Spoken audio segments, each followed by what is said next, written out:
In the parable of the blind, this subject is a metaphor for the blindness of the soul. A group of grotesque blind men go to their downfall. Peter Bruegel died in 1569. He lived between 39 and 44 years, which was not an unusually short lifespan at the time. But it does explain the small output of this superlative painter, who gave us a view of life in the north of Europe with originality, humor, accuracy, compassion, and makes us instantly identify with the humanity inherent in his subjects.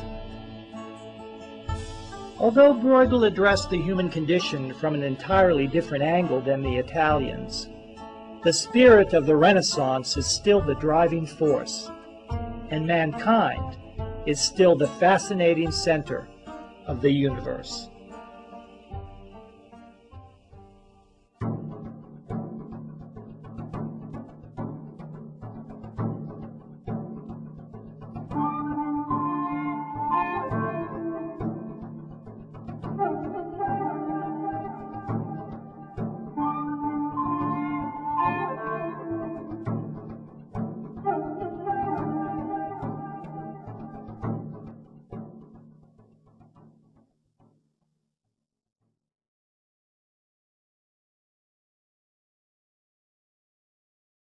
The last of our Renaissance artists that we are learning about is Jan van Eyck. He was Flemish, which is in modern-day Belgium. Van Eyck was considered to be one of the best Northern European artists of the 15th century, and as you can see from his work here, that is a very fitting title. So basically, each of the artists we have learned about today were extremely talented, even by modern standards.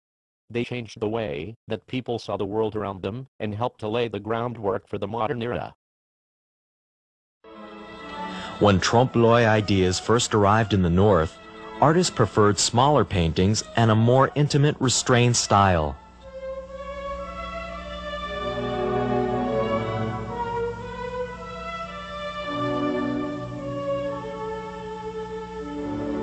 Painters like Jan van Eyck were masters of precise detail. In 1434, Van Eyck also used a new painting material when painting these grisaille panels: oil paint. Oil paint dried slower than the water-based colors used in fresco painting. The slow drying time let the artist develop each element more fully.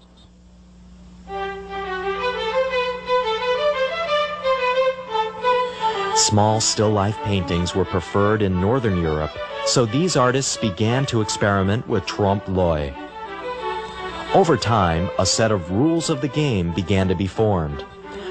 The first rule: nothing living can be included. A person, animal, even a flower, no matter how real the artist had painted it, would not fool the eye. The viewer would know immediately that it could not be real. If there was a little painted fly and the fly didn't move, the game would be over. Trompe-l'oeil is a game after all, a gotcha game, and a dare. The artist dares you to reach out, to touch, and you want to also.